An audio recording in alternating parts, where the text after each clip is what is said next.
Yeah, do we have some good news for you at this hour? If you've been hanging out in DuPont or Steilacoom or at Joint Base Lewis, McChord, South Tacoma, South King County, you can get back on Interstate 5 and head south towards Portland through the Nisqually Delta. Take you live to Sky King, and you can see that traffic is indeed moving through this area for the first time since early Monday morning. 2 lanes now open after a overnight work here from the state and federal authorities to get this roadway open.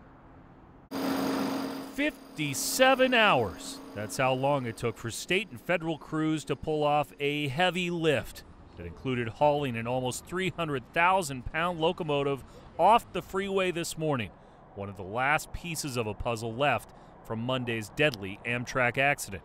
To almost everyone's surprise, the state's Department of Transportation says the roadway surface was not badly damaged by the disastrous derailment. There still is some asphalt shoulder that is covered by debris, trees, tree material, and dirt.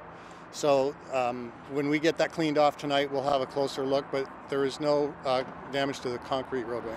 It took some minor patchwork today, and state crews also took out a pair of damaged trees. They also examined the hillside over I-5, and engineers gave that a green light. We have some more cleaning to do, but we will and do plan to reopen that 3rd lane in time for the morning commute. And after all that time, all the lost minutes in traffic, Western Washington will finally have its main north-south connector whole again.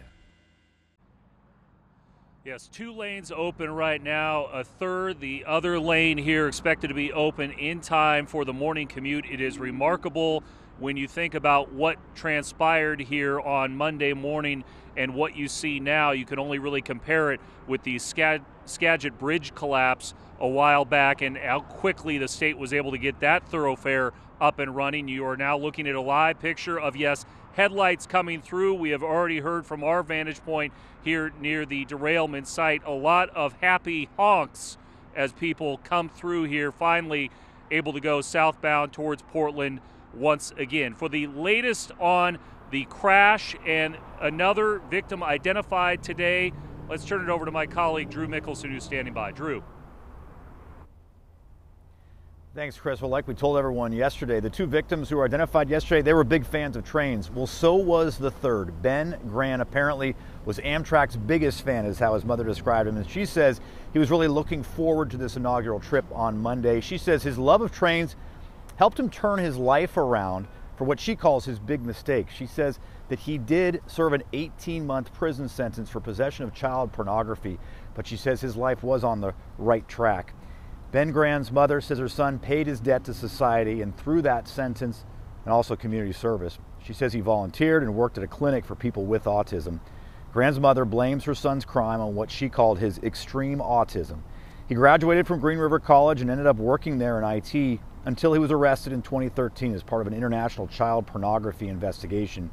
He was ordered to be on supervision since his release in 2015, and we did check with his probation officer, and she told us that he had been in compliance. He was supposed to be on supervision for the rest of his life.